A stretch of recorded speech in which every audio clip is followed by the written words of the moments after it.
नमस्कार मित्रांनो, magic with fun या चॅनलमध्ये आपल्या सर्वांचे स्वागत आहे। मी आज तुम्हाला परिचित असणाऱ्या शास्त्रज्ञ थॉमस एल्वा एडिसन यांच्याविषयी तुम्हाला काय खूप गमतीदार अशी गोष्ट सांगणार आहे। एकदा त्यांनी काय पाहिलं, कोंबडी अंड्यावर बसते, त्यातून काय निघतात, पिल्ले बाहेर निघतात। तसं आपण अंड्यावर बसलं तर का नाही हा प्रश्न त्यांना पडला।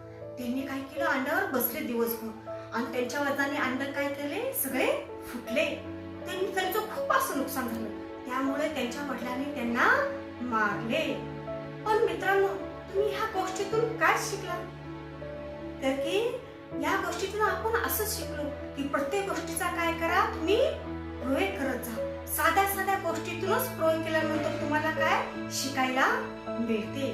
जर मित्रांनो तुम्हाला हे माझं गोष्ट ऐकल्यास म्हणजे चांगले वाटले असेल तर तुम्ही काय करा, ह्या चॅनलला लाईक करा आणि सबस्क्राईब करा।